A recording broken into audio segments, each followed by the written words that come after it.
Hi there, I'm Evan Sanford. Thanks so much for tuning in. This is Inside the Studio. I'm excited for the program we have for you. My very special guest is someone you might know since he's been on this show since literally its first broadcast. James Fallows is with The Atlantic magazine and has authored nearly 100 cover stories in the articles since his first in 1974. Jim, welcome back to the program. Thank you, Evan. It's nice to be here through all of the ups and downs, or the ups of the program's history. We'll focus on the ups. There's a picture that I have that we'll put on the screen of the first time you were on the show, and we were in this little room. Yes. And it's certainly come a long way. Well, I think one of the virtues, let's talk for a moment about the University of Redlands, your home base for this program. One of its virtues is providing opportunities for people to do, sort of carry out their interests and passions, as you and your colleagues have done here with the station, first radio and video. So congratulations. Thank you very much. But I will tell you, the reason we do it is because we have access to people like you that the university brings to campus to educate and enlighten us all. So we do it every day, and we love doing it. I know I'm speaking on behalf of myself when I say that, for sure. I'm here as part of the ongoing festival of the university. Well, thank you for being here. Yeah. And before we get into the news of the day, what do you think are some of the most important issues facing our country today? I'm pausing before saying this because there are issues that are sort of by moment news that as you and I are recording may no longer be relevant, a week or a month later. But then there's some ongoing deep challenges I think the United States has. Many Americans, especially young ones like your classmates and colleagues in the University of Redlands, may underestimate how many fundamental things the United States has going for it in terms of the diversity of its population, the relative youth of its population, just all the kind of creativity that's happening around the country. But we have a lot of challenges too. And I think that the challenge at the moment for the United States is matching the raw energy, ingenuity, and other strengths of its population to the cumbersomeness of its political system, especially at the national level right now. I think that at the local level in many states, you do find people being able to kind of carry out the projects they really care about. No matter what your political viewpoint, you can't feel very happy with the state of national politics right now. So I think there's a challenge of having the national political system be up to the potential of the population for dealing with economic challenges and racial and cultural issues and climate issues and dealing with the whole wide world. So there's lots for you and your contemporaries to deal with as you leave the university. As we tape this, Neil Gorsuch has just been confirmed to the United States Supreme Court. What do you think are some of the implications of confirming a justice like him? I think that while I imagine that now Justice Gorsuch will be in the mode probably of Samuel Alito and probably like Justice Antonin Scalia, whose seat he's going to take. And I think that he looks like an intellectually prepared conservative figure. I think the more challenging implication of this whole episode is what it shows about the norms of governance, particularly in the U.S. Senate. It had never before happened in American history that a president made a nomination, as Barack Obama did with Merrick Garland, and there was no action on the Senate for more than a year. And this is over the last decade, we've had the Senate sort of become more of an obstructionist organization through historic use of the filibuster. And so I think that I view this as less about the characteristics, good or bad, liberal or conservative, of Neil Gorsuch, as about the way in which we're able to mediate disputes in a diverse nation with lots of different points of view. And I think this will be seen as a low point in America, as being able to do this. Not as low as the Civil War, but maybe as low as the 1880s and 1890s. Where do you think we go from here? That's a huge... Yeah. So there are, as you and I talk, it's relatively recently after the first big emergency of Donald Trump's time in office, where he decided to have an air attack on Syria, cruise missile attack on Syria. It's inevitable in any new president's term that unexpected things happen, and we learn about the traits of judgment and of the values that a president will display when tested in that way. I think that a challenge for the country as a whole is that most of the electorate did not vote for Donald Trump. Most of the population who voted for senators did not vote for the Republicans who now hold a majority. Most of the people who voted for representatives also did not vote for the 43-seat majority the Republicans have. We have a sort of imbalanced political system now where you have numerical will of the population on one side and the mechanics of government on the other. And I think we need to find some way to ease that difference. And I'm hopeful mainly at the local and state level we can find some answers. Do you think it's lost on the public how Donald Trump in a recent press conference, he talked about how the tragedy in Syria is just that, it's a tragedy, and yet he's telling refugees from that country that they're not allowed here and they can't run from the terror that he's describing. So I will look at the camera and give a declaration that I don't have to look at you for because you already know it. I did not support Donald Trump's candidacy for president. Just a disclaimer. And the reason is, I did a long series of 152 items in The Atlantic last year during the campaign year, itemizing ways in which he was different from anybody else who had ever been a major party nominee for the presidency, let alone an actual president, the 44 predecessors he's had in this office. One of those differences was his apparent failure to have reflected on the complexities of any of these issues before. And let's talk about Syria for just a minute. The Atlantic last year had a very, very long article by our editor Jeffrey Goldberg called The Obama Doctrine about the way Barack Obama wrestled for months and for years with the choice between two evils when it came to dealing with Syria. One was letting horrors continue, letting another slaughter and wave of atrocities and even genocide continue. The other was getting involved in another Middle Eastern war and all of the unknowability that came from that. And Barack Obama decided, given those two evils, the lesser evil was to try to find ways to deal with the atrocities without committing the United States to war there. Donald Trump apparently had been, very much against intervention in 2013, had said, well, we have to be America first, and apparently seeing some of these heart-rending photos of these massacred little children made him think, oh, we got to do something, and here's something, so we'll do it, without recognizing that these are actually morally very complex and freighted decisions. There's no good choice. Here's the other main point I'll say to the camera. What I learned by working in the White House when I was about your age and working for Jimmy Carter long ago is that the only choices a president gets to make are impossible choices. They're ones like this Syria decision where you have a bad choice and an even worse choice. And which of them are you going to choose? Because easier choices somebody else will make. Steve Bannon will make them, or some cabinet secretary, or Pence.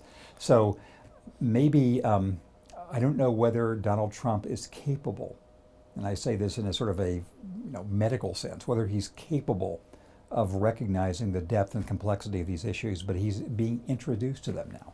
Recently, you wrote an article in which you stated that at some point the president's credibility would come into crisis. Do you think that moment has arrived? Yes, and my premise here, as you know, is that something unexpected always happens relatively early in the president's term. For John Kennedy, it was the Bay of Pigs invasion. There's a long list I won't go through. When that happens, a president needs to go to the world and go to the public and say, trust me on this. I can't tell you everything I know, but you have to trust me I'm doing the right thing. There is nothing in Donald Trump's public record that makes you trust him on that sort of thing, whether it's being wiretapped by Obama or having the biggest crowd in an inauguration in history or whatever. And so as of the time you and I speak, 24 hours after these raids began, so far there's no big claim where he's asking us to take it entirely on trust. But something like that will occur, and it will matter that he doesn't have a reserve of trustworthiness. We'll see whether he can build one up. And putting the personality flaws one might find aside, how would you rate the president so far in terms of success policy-wise? There is a dark joke that many people in the politics world have, which is if you're judging the first 11 weeks, he's doing better than William Henry Harrison, who died 30 days in after his inauguration. But it's hard to see what apart from the nomination, now confirmation of a Supreme Court justice, it's hard to see what has gone Donald Trump's way. His immigration orders have been so far suspended by the courts. The medical reform did not work out well. It's very difficult to see how budget proposals or tax reform, which is even more complicated than medical reform, will go through.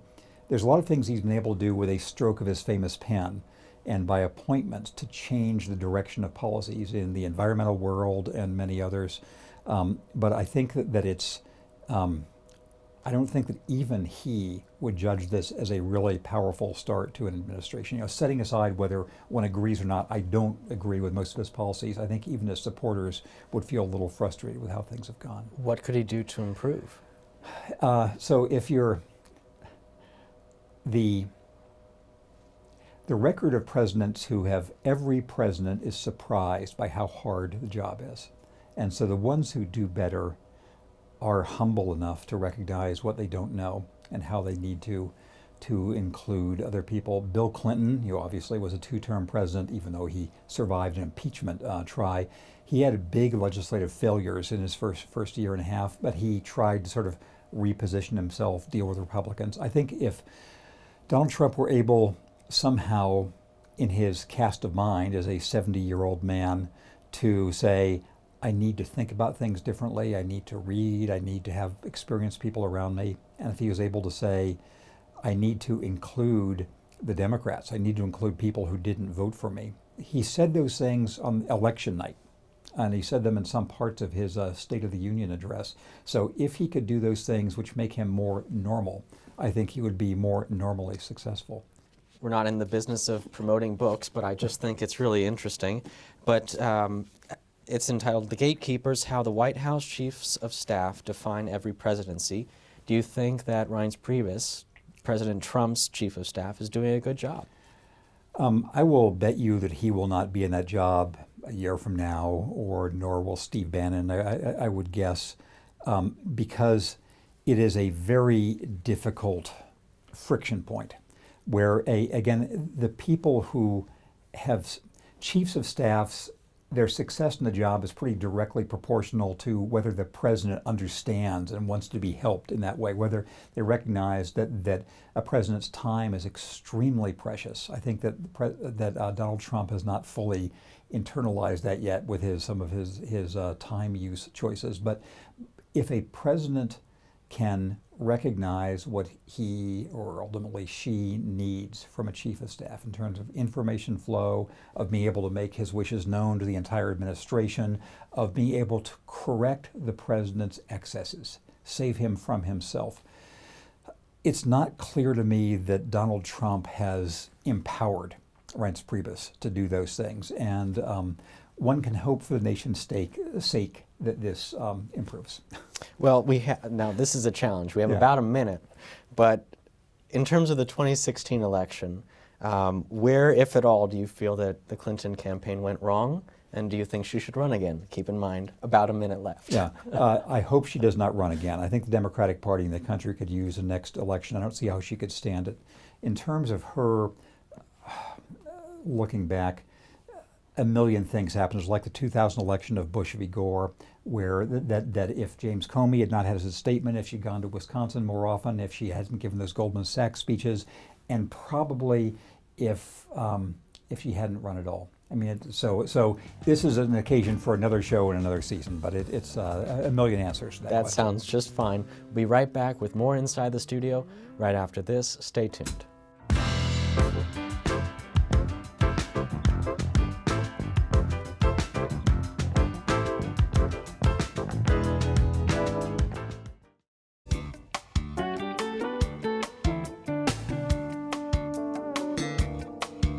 Welcome back to Inside the Studio. I'm Evan Sanford. I'm here with journalist Jim Fallows, who has been working on a very special project along with his wife, Deborah.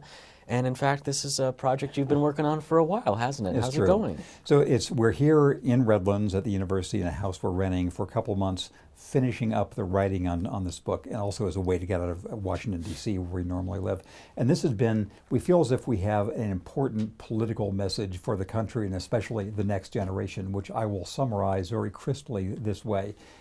As we were saying before, I think in national politics it is a trying time, second only to the Civil War in terms of the darkness of national politics.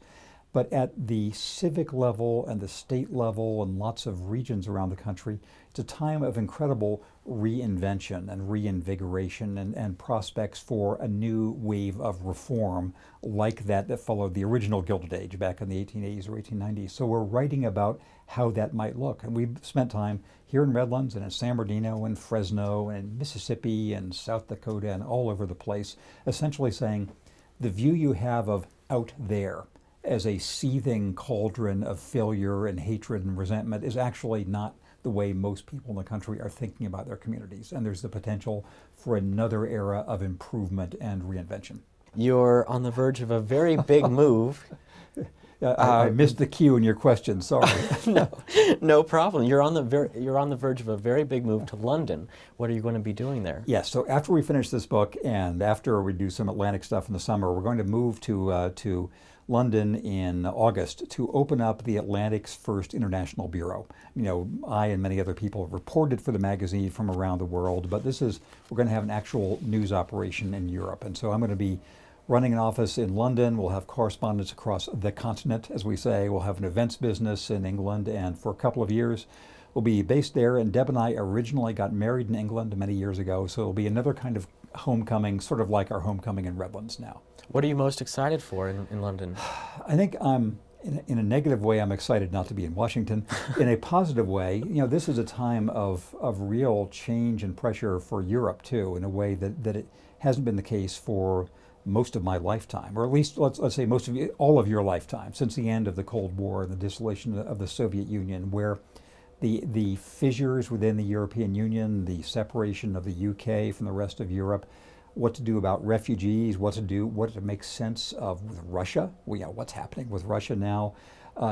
It's just there are any number of both promising and threatening aspects of modern Europe that I think make it interesting and important in a way that it hasn't been for quite a while. So we're excited to have a chance to learn about it and to share what we learn with readers here and around the world. Well, in terms of sharing your opinion with others, I am interested to know, let's just take, for example, someone who wants to be a journalist. What advice would you give to someone who wants to follow in your footsteps? So I would say that first I would encourage him or her to go for it. I think that in terms of, every line of work has its successes and its penalties, but for people who like this line of work, there's no more interesting thing to do, at all, because you just spend your time going around the world learning about other people's lives. And also it's an important thing to do, because the only way people understand the world is through other people reporting about it. I think the way to get into it is always changing. When I was your age coming out of college, it was a matter of alternative weeklies around the country. I worked for the Texas Observer and the Texas Monthly, and you sort of get going that way. Now the diaspora of small sites is more likely to be websites and all the rest. But I think that what has been true for centuries about the world of letters and publication remains true now, and broadcast as well, is young people find a way to get in there, to go someplace in the world where they get some experience, they learn about something, about another country, about a specific field of endeavor, and they make themselves known. The business runs on the energy of young people, sometimes in an exploitative way, but that's how it is, sort of like Broadway or sports as well. But so now in very practical terms, I think for somebody coming out of college, the most valuable thing to have done in college was to get some sort of broad liberal arts education, so you're prepared to learn about the world. And after college, it's to put yourself in interesting circumstances, whether it's a particular business, a particular state that's going through turmoil, a different country, just something that gives you some standing to speak other than just having a hot take on a website. So I think whatever you can do to put yourself in interesting circumstances and where there's a demand for you to keep turning out stuff, whether it's broadcasts or web posts or articles or whatever. And finally, you'll find that people in the business recognize that there's a karmic great chain of being. People of my senior vintage recognize that when we were in our 20s, there were older people who were giving us a chance. And so there is this sense of passing the baton on to the next generation and helping people out. So I think you'll find journalists, for all their crustiness, actually recognize they have an obligation to help the next generation tell the story of the world, which is more important at the moment with our alternative fact environment that's been in a long time. Do you remember the moment that you received some help from an older journalist? Yes, and it will take me, I'll give you two as short as I can answers to this. The first magazine job I had was for a publication called The Washington Monthly in Washington. I was 22. The editor, a guy who was then in his mid-40s, named Charlie Peters, has just turned 90. He has just turned out a book called We Do Our Part, about sort of changing the American spirit. And he ran a kind of boot camp for magazine writers and editors, where he was really tough, but made you think you can do better, and if you have to, he pushed you in sort of a drill sergeant way, but that made me think he was caring about me. The other, briefly, is I was the editor of the college newspaper, and it was during the Vietnam War. There's lots of turmoil with the administration. The administration and some alumni tried to close us down, a scenario that may have some resonance here in Redlands. And a group of the college newspaper's alumni, notably David Halberstam, who was at that time become a famous book writer, stepped in to protect us and say, the kids may be crazy, the kids may be excessive, but we stand for their right to be crazy. And so he was a patron of mine too. But I think that you will find people who will help you simultaneously push you to do a better job professionally and operationally, but be sympathetic to you in the inevitable emotional ups and downs that go with this line of work. So I think ask and it shall be given from from older members of the press. Well, you have certainly pushed me, and I thank you for that. It's been a really significant honor and privilege to get to talk to you so many times as a student here at the University of Redlands. Well, I really appreciate it, Evan. I'm really proud of what you and your colleagues have done here with all of your programs, and I think that this has been historically a part of the U of R's traditions to sort of train people for public presentations and public affairs. So I'm glad to see it being revived under this next generation. Well, thank you so much Thanks, for Evan. being here. My I really pleasure. appreciate it. Well, this episode is very special for me. Not only was Jim my first, but he is also my last guest before I graduate from the University of Redlands. The last 2.5 years have been completely life-changing, and I mean that sincerely. I've had the wonderful opportunity to talk with the most fascinating people and have learned so much along the way, and I hope you have too. And if you didn't already know, Inside the Studio is an entirely student-run production. And before we end the program, I'd like to take a moment and personally thank the team, who without them, I would not be with you every week. I'm so lucky to have had a chance to work with them. It takes a dedicated and passionate group of individuals who find time in their busy schedules to help produce this show. And if you don't already watch the credits every week, please watch them this week to see all of the people who have worked on this show at some point. Well, that's all the time we have for the program today. My thanks again to Jim for being here, and thank you as well for tuning in for the last time as a student at the University of Redlands. I'm Evan Sanford, and this is Inside the Studio.